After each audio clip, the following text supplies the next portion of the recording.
सच कड़वा है, लेकिन आज तुम्हें सुनना पड़ेगा। तुमने इस वीडियो पर इसलिए क्लिक नहीं किया है कि तुम्हें कॉनर मैकग्रेगर की बायोग्राफी जाननी है।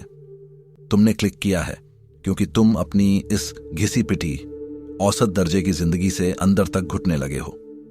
तुम्हें पता है कि तुम इस भीड़ में गुम होने के लिए पैदा नहीं हुए थे, लेकिन फिर भी हर रात तुम उसी पछतावे, उसी सस्ते डोपामिन और उसी अधूरेपन के साथ बिस्तर पर गिरते हो।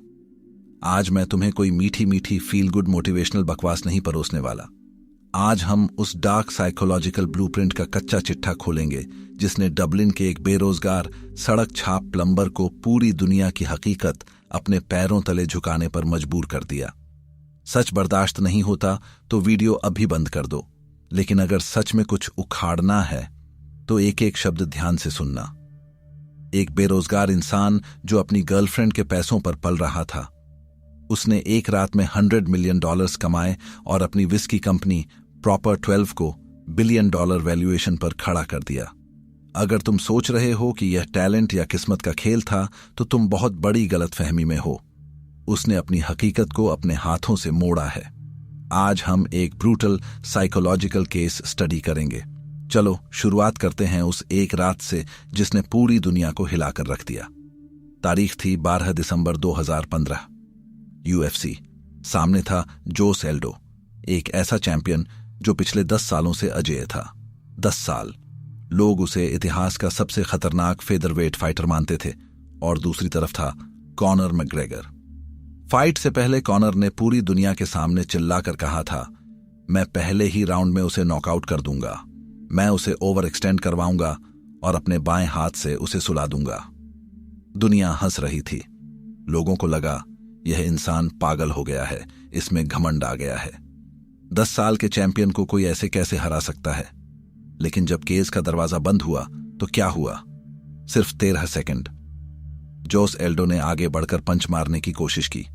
कॉनर पीछे हटा और ठीक उसी बाएं हाथ से एल्डो को नॉकआउट कर दिया। 13 सेकंड में 10 साल का राज खत्म।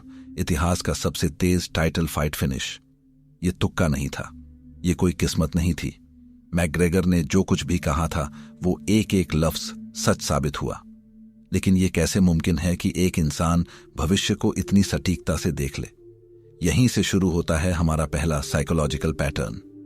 लेकिन इससे पहले कि हम इस साइंस को डिकोड करें, तुम्हें यह समझना होगा कि कॉनर बाकियों से अलग क्यों है। हर एलीट परफॉर्मर 4 मेंटल लूप्स पर काम करता है। Identity first, mental rehearsal, verbal declaration and obsessive repetition. Conor McGregor ने वो 13 सेकंड का नॉकआउट उस रात पहली बार नहीं किया था। वो उस पंच को अपने दिमाग में हजारों लाखों बार मार चुका था। मशहूर प्लास्टिक सर्जन और मनोवैज्ञानिक डॉक्टर मैक्सवेल मॉल्ट्स ने अपनी ऐतिहासिक किताब साइको साइबरनेटिक्स में एक बहुत ही खतरनाक सच का पर्दाफाश किया है। मॉल्ट्स ने साबित किया कि हमारे इंसान का दिमाग एक असली अनुभव और एक बहुत गहराई से की गई कल्पना के बीच का फर्क नहीं पहचान सकता। सुनने में अजीब लग रहा है, इसे ऐसे समझो। ओलंपिक एथलीट्स पर एक स्टडी की गई। उन्हें 3 ग्रुप्स में बांटा गया। पहले ग्रुप ने फिजिकल ट्रेनिंग की, दूसरे ग्रुप ने कुछ नहीं किया, तीसरे ग्रुप ने सिर्फ और सिर्फ अपने दिमाग में ट्रेनिंग की। उन्होंने आंखें बंद करके खुद को वो खेल खेलते हुए महसूस किया। रिजल्ट्स हैरान करने वाले थे। जिस ग्रुप ने सिर्फ मानसिक अभ्यास किया था, उनके प्रदर्शन में 13% से 24% तक का सुधार आ गया था, बिना एक भी दिन मैदान में उतरे। उनका नर्वस सिस्टम उस जीत के लिए पहले से ही वायर हो चुका था। जब कॉनर एक टूटी फूटी कार में बैठकर यह महसूस करता था कि वो 1 करोड़ों की बेंटली चला रहा है, तो वो कोई ख्याली पुलाव नहीं पका रहा था, वो अपने न्यूरोलॉजिकल पाथवेज को बदल रहा था। जब मैकग्रेगर ने एल्डो को नॉकआउट करने की कल्पना की थी, तो उसके दिमाग को लग रहा था कि यह घटना पहले ही घट चुकी है। इसलिए जब कॉनर से पूछा जाता था कि क्या उसे अपनी जीत पर हैरानी होती है, तो उसका जवाब होता था, बिल्कुल नहीं। मैंने इसे अपने दिमाग में इतनी बार देखा है कि मेरे लिए यह एक पुरानी खबर है। अब तुम सोच रहे होगे कि मैं भी तो रोज अमीर बनने के सपने देखता हूं, फिर मेरे पास बेंटले क्यों नहीं है? यहीं पर 99% लोग फेल हो जाते हैं। तुम इसलिए फेल होते हो क्योंकि तुम्हारा फोकस चाहने पर है। चाहने का मतलब है कि तुम्हारे पास वो चीज नहीं है।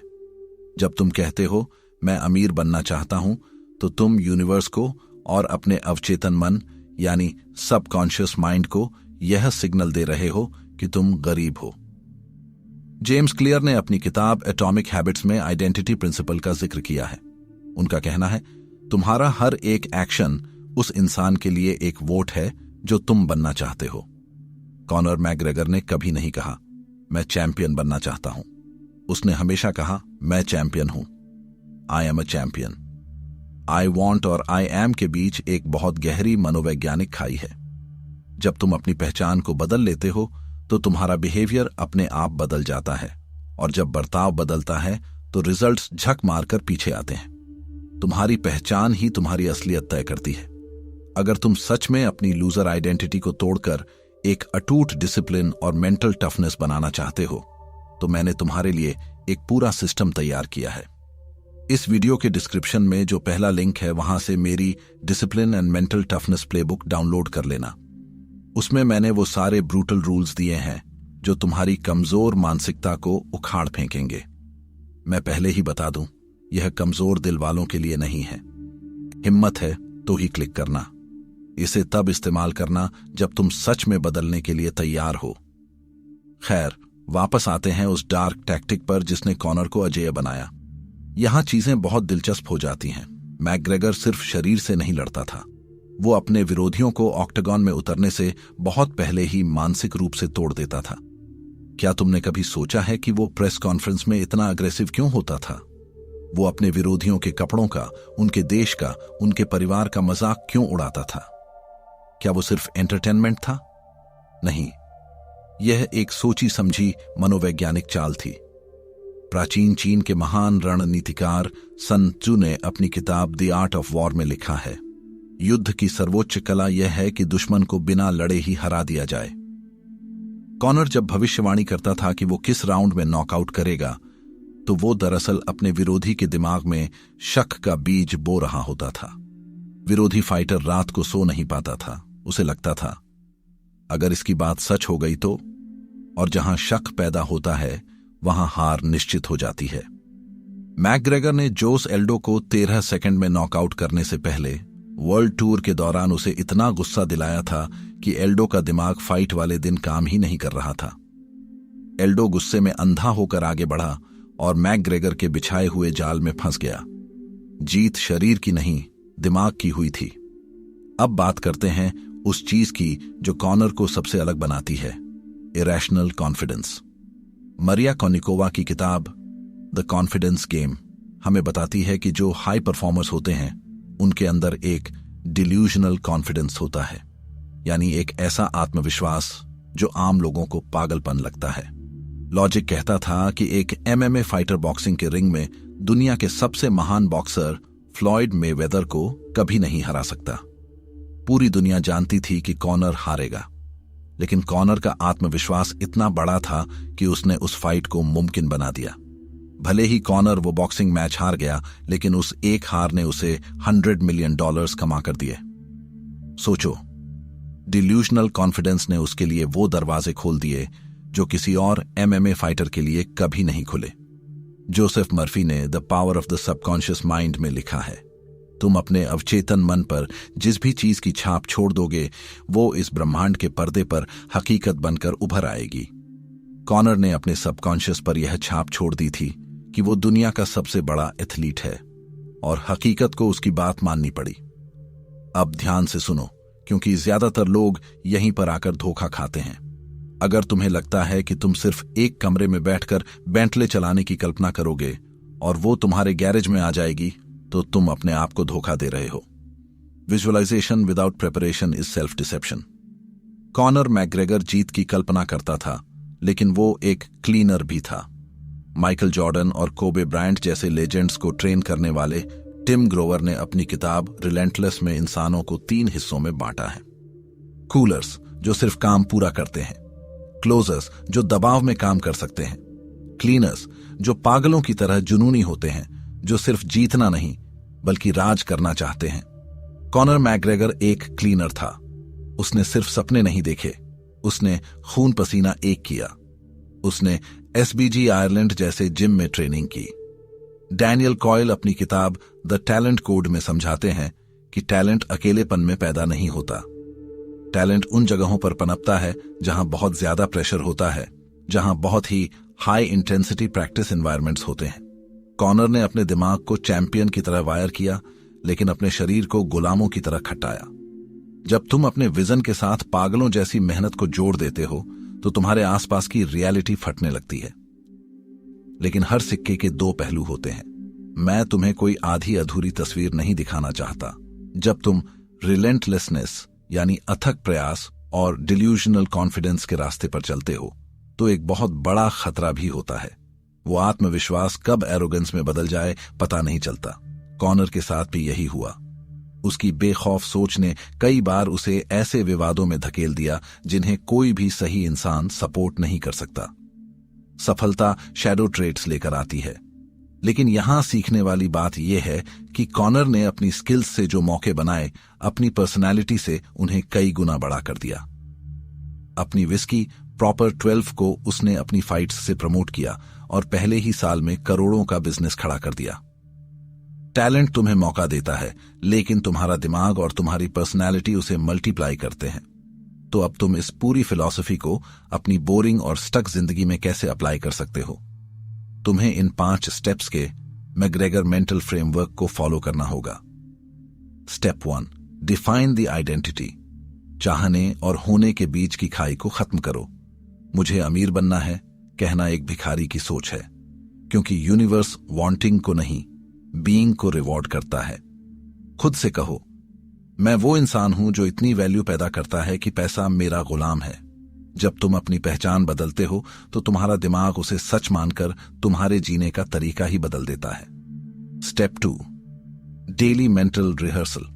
आंखें बंद करके सिर्फ सपने मत देखो, अपने नर्वस सिस्टम को हैक करो। सुबह और रात अपने अंतिम लक्ष्य को इतने इंटेंस फोकस के साथ जियो कि तुम्हारा दिमाग असली और नकली का फर्क भूल जाए। जब तुम हकीकत में उस मुकाम पर पहुंचोगे तो तुम्हें हैरानी नहीं होगी, क्योंकि तुम उसे अपने दिमाग में 1000 बार जी चुके होंगे। यही साइको साइबरनेटिक्स का असली जादू है। Step 3, speak the outcome. तुम्हारी जुबान तुम्हारे भविष्य का नक्शा लिखती है। दबी आवाज में गिड़गिड़ाना बंद करो और अपनी जीत का ऐलान करो, चाहे वो खुद से शीशे के सामने हो या दुनिया के सामने। जब तुम पूरे यकीन के साथ आई एम कहते हो तो तुम अपने अवचेतन मन को एक ऐसा आदेश देते हो जिसे वो कभी टाल नहीं सकता। जो तुम्हें चाहिए उसे पूरे पागलपन और साहस के साथ शीशे के सामने डिक्लेयर करो। तुम्हारा अड़ियलपन तुम्हारी आज की हकीकत से बहुत बड़ा होना चाहिए। Step 4, train like the identity. अगर तुम्हारी पहचान चैंपियन की है तो तुम्हारी हरकतें औसत नहीं हो सकती। अपनी डाइट, अपनी नींद और अपने काम के हर मिनट का हिसाब लो। क्या एक लेजेंड 10 बजे तक सोता है या आलस करता है? अपनी पहचान को दिमाग में रखो और उसे अपने पसीने से जमीन पर उतारो। विजन के बिना मेहनत मजदूरी है और मेहनत के बिना विजन सिर्फ सपना। विजन बड़ा और एक्शन 0, यह खुद को धोखा देने की निशानी है। Step 5, ignore temporary evidence. जब तुम यह सब शुरू करोगे तुम्हारी जेब खाली होगी और दुनिया तुम पर हंसेगी। यहीं 99% लोग टूट जाते हैं। नेविल गोडार्ड का परसिस्टेंट असम्पशन कहता है कि मौजूदा हकीकत हमेशा तुम्हारे विश्वास से पीछे चलती है। इस खाली समय को डिल्यूजनल कॉन्फिडेंस से भरो और तब तक डटे रहो जब तक कि यह भौतिक दुनिया तुम्हारी मर्जी के आगे घुटने न टेक दे। दोस्तों, सफलता और असफलता कोई रहस्य नहीं है। टोनी रॉबिन्स कहते हैं कि ये दोनों चीजें रातों रात पैदा नहीं होती। ये तुम्हारे सालों के छोटे छोटे फैसलों और आदतों का नतीजा है। कॉनर मैग्रेगर कोई भगवान नहीं है। वो बस एक ऐसा इंसान है जिसने इंसानी दिमाग के उस कोड को क्रैक कर लिया जिसे दुनिया की 99% आबादी कभी समझ ही नहीं पाती। नफरत करने वाले हमेशा नफरत करेंगे। Ignore the haters. कॉनर को टीवी पर देखकर गालियां देंगे, लेकिन कॉनर उनकी गालियों से भी पैसे कमा लेगा। तुम क्या बनना चाहते हो? वो इंसान जो स्क्रीन के इस पार बैठकर दूसरों की सफलता से जलता है और शिकायतें करता है, या वो इंसान जो स्क्रीन के उस पार जाकर अपनी हकीकत खुद लिखता है? तुम्हारे अंदर की वो आग बुझ चुकी है और उसे वापस जलाना सिर्फ और सिर्फ तुम्हारी जिम्मेदारी है। अब तुम इस वीडियो को बंद कर दोगे, कुछ मिनट मोटिवेटेड फील करोगे और फिर सो जाओगे। 99% लोग यही करेंगे। Visualisation without preparation is self dissipation.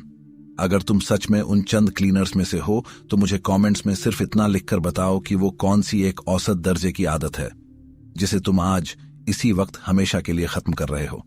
सोचना शुरू करो, महसूस करना शुरू करो और फिर हकीकत पर वार करो। मिलते हैं ऐसी ही एक और पावरफुल, प्रैक्टिकल और लाइफ चेंजिंग वीडियो के साथ। बहुत बहुत धन्यवाद।